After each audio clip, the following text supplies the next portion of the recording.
Eminente companheiro João Roberto Moreira Alves, ilustres colegas de congresso. O tema geral de nosso conclave é a apreciação sobre as inter-relações do direito educacional com os demais ramos jurídicos. O direito é uma unidade, a ordem jurídica um todo, cujas divisões se interpenetram. Por isso é tomada com reservas a tripartição entre direito público, direito privado e direito social. Daí a relevância da caracterização da posição enciclopédica de cada setor jurídico mediante a identificação das respectivas relações com os seus co-irmãos. O direito educacional, como complexo de normas e como parcela da ciência do direito que as estuda, tem sua identidade, compreendendo as situações e relações, os direitos e obrigações, poderes e deveres ligados à educação como instituto jurídico. É ele expressivo exemplo de ramo em que se interligam partes do direito público, do privado e do social. Cabe-nos, nesta oportunidade, abordar os vínculos do direito educacional com o constitucional.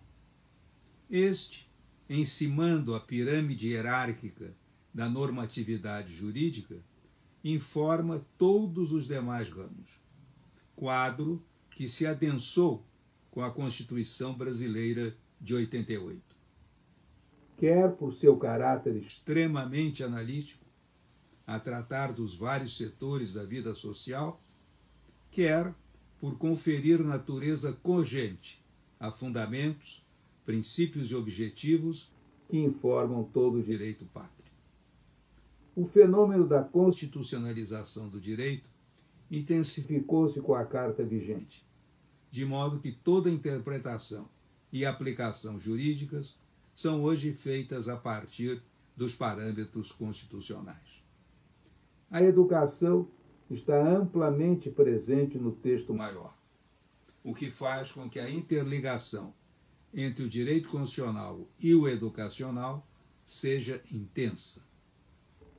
Sob o ângulo da organização federativa, a educação é objeto da competência privativa da União no nível do estabelecimento das diretrizes e bases nacionais, da competência concorrente federal, estadual e distrital, na esfera dos interesses nas suas respectivas jurisdições.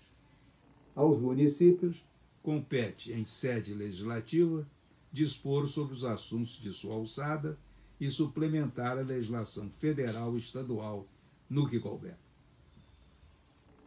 Estatui a Constituição que aos vários entes federativos cabe organizar, em regime de colaboração, seus sistemas de ensino, sendo de natureza comum a competência das várias unidades da federação no cumprimento do dever de proporcionar os meios de acesso à educação. De suma relevância é frisar-se o nítido traço social da Constituição vigente. Já no seu preâmbulo, declara que o Brasil, como Estado democrático de direito, é destinado a assegurar o exercício dos direitos sociais. A estes dedica todo um título, no qual estrutura a ordem social, sendo um de seus capítulos sobre a educação, assegurando-a como direito fundamental de todos e dever do Estado, da família e da sociedade. O texto constitucional é enfático ao prescrever que o acesso ao ensino obrigatório e gratuito é direito público subjetivo, aditando que o não oferecimento do ensino obrigatório pelo poder público ou sua oferta irregular importa a responsabilidade da autoridade competente. O objetivo da educação, como expressa a Constituição, é o pleno desenvolvimento da pessoa, seu preparo para o exercício da cidadania política e social, a sua qualificação para o trabalho. No que toca a princípios e valores, que nas suas antecessoras tinham caráter meramente programático, simples intenções, sem eficácia jurídica, uma das marcas da atual Constituição é tê-los tornado bens juridicamente tutelados e assim dotados de efetividade, de exigibilidade, mediante o emprego dos instrumentos jurídicos pertinentes, hoje componentes de um amplo arsenal, incluindo medidas judiciais e extrajudiciais. Nessa linha, a principiologia educacional. O ideário constitucional enfrenta, porém, uma realidade, uma ambiência social cada vez mais hostil. Faz-se árduo o cumprimento do papel da educação numa sociedade contaminada pela violência, cada vez mais cultuada e perversa, em todos os seus escarinhos, nas ruas das cidades e no meio rural, na política, na escola, na família, no trabalho, no esporte, no trânsito. O esgarçamento moral, a expansão do crime organizado, a corrupção e as fraudes e muitas outras patologias sociais. Difícil, portanto, mas imperativo é educar. Eis que seu objetivo é, constitucionalmente, reitere-se, o pleno desenvolvimento da pessoa, ou seja, sua evolução. O certo é que somente se pode falar em educação quando eleva o ser humano, sendo cabível lembrar o élève francês e o bring up inglês. Anísio Teixeira definia: educar-se é crescer. Pela Lei de Diretrizes e Bases, a educação abrange os processos formativos que se desenvolvem em variados espaços sociais, tais como a vida familiar, as instituições de ensino. Ocorre que o fulminante desenvolvimento tecnológico telemático criou um novo universo educacional.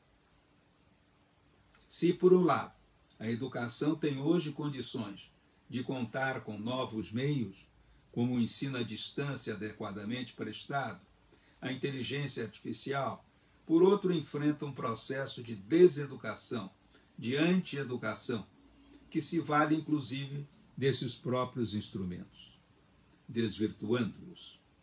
Efetivamente, o termo viralizar pode ser tomado também no sentido de espalhar vírus a infectarem não o computador, mas as mentes e os sentimentos dos usuários. Idolatram-se falsos deuses. Trata-se de real idolatria, de veneração a ídolos midiáticos que pautam comportamentos esdrúxulos, estrambóticos e perniciosos. O educador é substituído pelo influenciador. A Constituição prescreve que os meios de comunicação social eletrônica, independentemente da tecnologia utilizada para a prestação do serviço, deverão observar princípios, dentre os quais o da preferência a finalidades educativas e o respeito aos valores éticos e sociais da pessoa e da família. O marco legal da internet estabelece princípios, garantias, direitos e deveres para o uso do sistema, dentre os quais, afirmando a garantia da liberdade de expressão e manifestação de pensamento, o faz nos termos da Constituição Federal, assim como a proteção da privacidade, dos dados pessoais, a preservação da neutralidade da rede, a responsabilização dos agentes.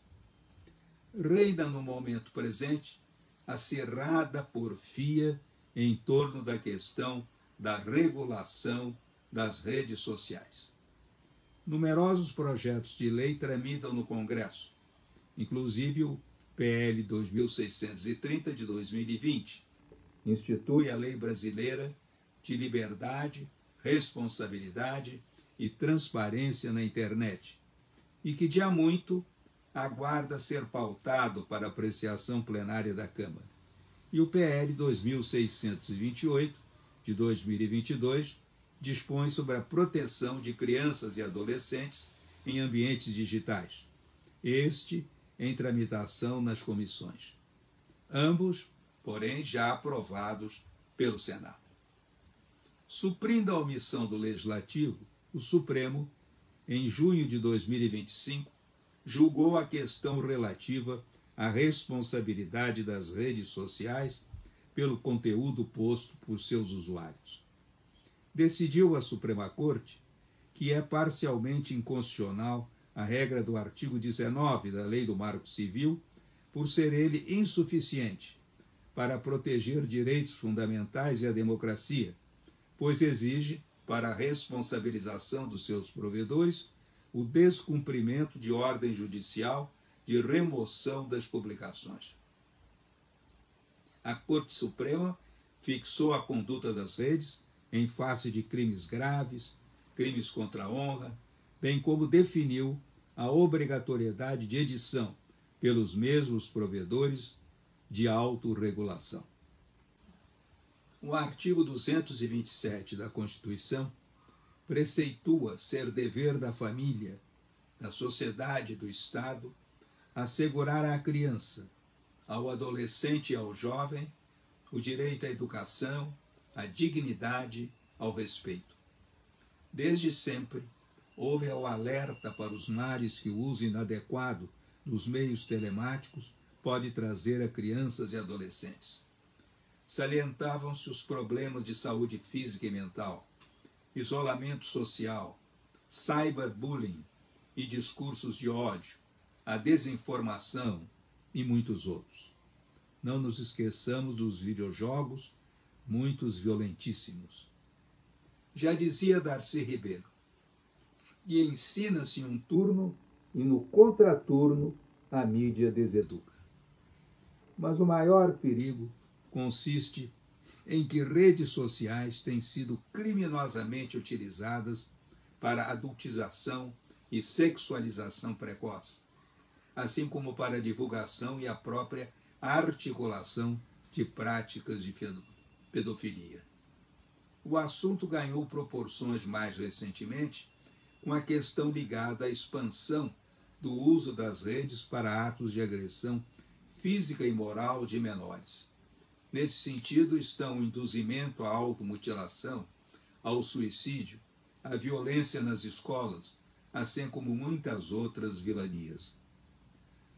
Uma das facetas mais relevantes da inter-relação entre o direito educacional e o constitucional é o fenômeno da judicialização do direito, que decorre do já acentuado caráter analítico da Carta Nacional e do fortalecimento por ela do Poder Judiciário, o que deriva, dentre outros fatores, do alargamento do espectro de medidas judiciais à disposição dos jurisdicionados.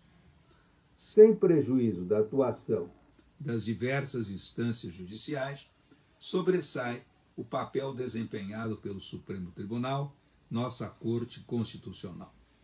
Acrescente-se o robustecimento do Ministério Público e da Defensoria Pública, instituições cujos campos de atuação foram sensivelmente ampliados. As causas que têm sido levadas à Justiça envolvem as mais diversas questões pertinentes à educação. Lembre-se a Declaração de Constitucionalidade das Políticas de Ação Afirmativa, no que tange ao regime de cotas. Desde os conflitos de competência entre entes federativos e passando pela aplicação do Código de Defesa do Consumidor na prestação de serviços educacionais, a responsabilidade estatal por evento danoso ocorrido nas dependências de colégio público, a gratuidade do ensino público, com reconhecimento da inconstitucionalidade da cobrança de taxa de matrícula por instituições estatais. Afirmação da constitucionalidade do ensino religioso confessional. Pontes de Miranda afirmou que o povo que não se educa, e diria ele certamente, que não luta contra a deseducação, é um povo que apodrece, suicida-se. Resumiu Paulo Freire: educar é humanizar. Citemos o sempre lembrado Papa Francisco. Pensamos que a educação seja um dos caminhos mais eficazes para humanizar o mundo e a história. A educação é, sobretudo, uma questão de amor e responsabilidade, que se transmite ao longo do tempo, de geração em geração. Façamos, portanto, da educação uma ferramenta fundamental para a cura deste mundo tão desumano. E assim, obedecer aos valores que inspiram a nossa Constituição e que ela expressa no correr de seu texto: a dignidade da pessoa humana, a solidariedade fraterna, o não preconceito e a não discriminação, a solução pacífica das controvérsias. Muito obrigado.